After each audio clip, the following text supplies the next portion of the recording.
What's up, my fellow dorks? It's the Turtle Dork here again with a new review. This one is for King Arthur, Legend of the Sword. Some people say sword, some people say sword. Actually, I do say sword. I just wanted to say sword because I like saying it. Anyway, I absolutely loved this film. Now, this movie has been out for about 2 weeks, and I remember I saw this like a Thursday night, and I came out the screening absolutely loving this movie. And it kind of caught me off guard, the response that this movie was getting from a lot of people. Some people were not digging it. I know Rotten Tomatoes had a really low score on there, and I was shocked. I was shocked by it. Let's get into the film. Let's get into the film. I gotta say that the first 20 minutes of this movie, it had me from the get-go, just like that.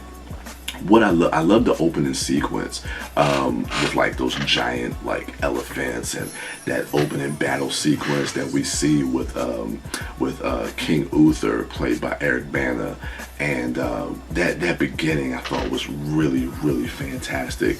And the thing that I really liked about this film are what people call the Guy Ritchie isms, and he does that to perfection.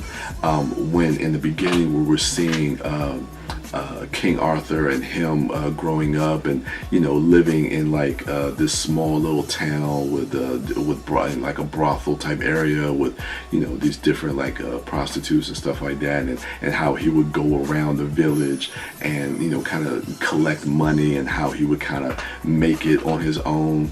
To see him kind of grow up as kind of like this roughneck type of character. The way Guy Ritchie, he does like his his ramping up, his quick edits, his still frames, all that great stuff. It's really good. And then like there's a point when one of the soldiers from the king from Jude Law, because after he takes down King Uther, he's basically reigning as the king in Camelot. So he sends one of his soldiers there, and they're looking for somebody that is hiding out there. And there's this whole thing about tell me a story, that great scene. And King Arthur and some of his other friends are like, they're going back and forth and telling this story, and we're going back, like flashbacking, and we're seeing it, and we're seeing it as they're saying it. And again, just all the Guy Ritchie isms in this film, it really creates a nice pace. And the one thing I was kind of worried about while I was watching it, because I was enjoying the first 20 minutes of this film so much, I was thinking to myself, I was like, okay, I want to see if they're going to be able to keep this up.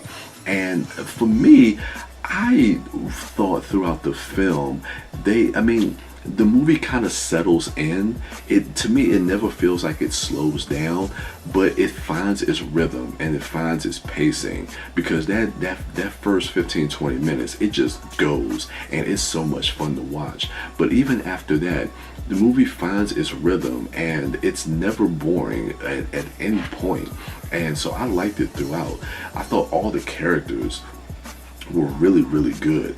I mean, Charlie Hunnam, honestly, I've never seen him better. I haven't seen Sons of Anarchy, but with his film career since the show has ended, he was in Crimson Peak, which I didn't see, and he was in Pacific Rim.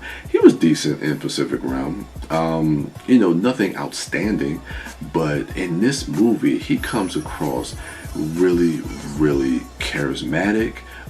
He brings a certain type of energy to this character that we haven't really seen before, and I really enjoyed watching him on screen.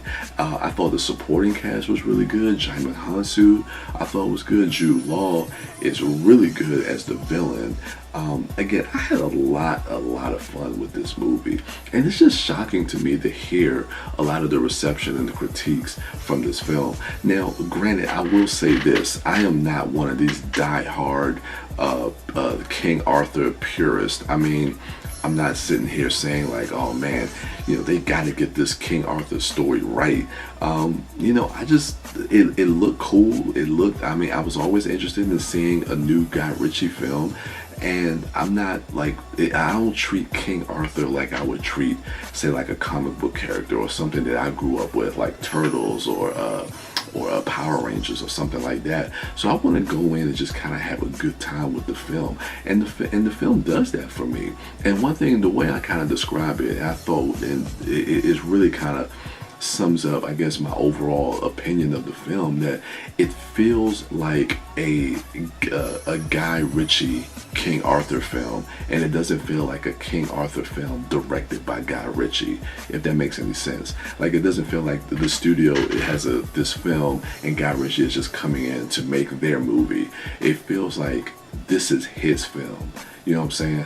So the other thing that really took me aback after I kind of did a little bit of research after the film came out was the budget of this film. Now, as much as I really enjoyed this film, to make this movie for $175 million, that's insane to me. That's absolutely insane. I enjoyed this film, and I mean, to be honest, I'm not gonna lie, it's one of my favorites of the year so far. I absolutely really had a lot of fun with this movie. But that's crazy that they paid that much money. And I didn't know they wanted this to be a franchise. They were looking, and it kind of sets itself up like that towards the end of the film as well, with the Knights of the Round Table and everything like that. But yeah, I think you could have made this movie for a lot cheaper. I don't know what the studio was thinking, greenlighting this movie for that much money. Again, I enjoyed it, but I mean, I'm not paying. I mean, I can't, you know, there's not a lot of people out there that's going to go support this film. So, you know, I feel honored that they spent $175 million just for me. That's cool. But yeah, that's ridiculous, man. That's absolutely ridiculous that they spent that much. But with that being said, looking back on it, you can definitely see a lot of that on the screen, especially in the third act. They do some heavy special effects work, visual effects work in the last battle scene. And there's a great scene around the middle of the film when they're in this village and there's an assassination attempt, or attempted assassination attempt on the king, on Jude Law's character, and it gets foiled and they are being chased through this village. And oh my God, it is absolutely breathtaking, the way that it's cut and the way it's shot. And let me get to this final point, and the music. Okay, I'm a big music guy, so if you have a great score, that could affect my viewing as well. So yeah, maybe the film may not be as good, but if you have a dynamite score, I'm gonna possibly give it a pass.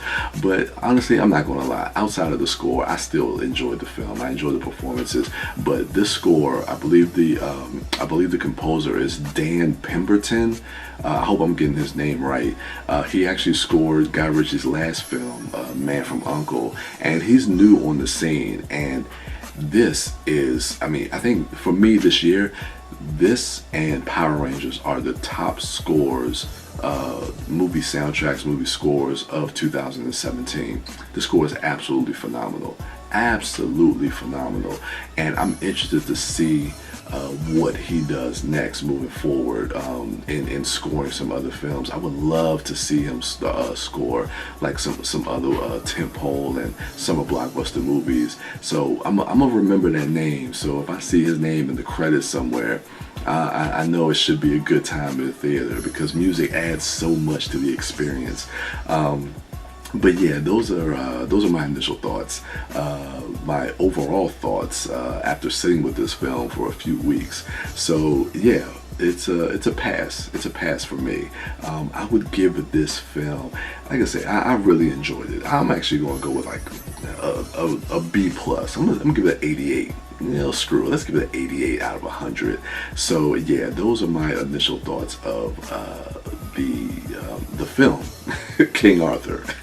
I was gonna say trailer. Trailer's pretty good too, but the film. That's my review of the film. Let me know what you thought of the film King Arthur, Legend of the Sword in the comments below. Go ahead, rate, like, subscribe, and share, and go ahead and check out my other dorks at MouthDork, at TheDiscoDork, and at Sidewalk Siren. And as for me, I am the Turtle Dork, and with that, I'm out.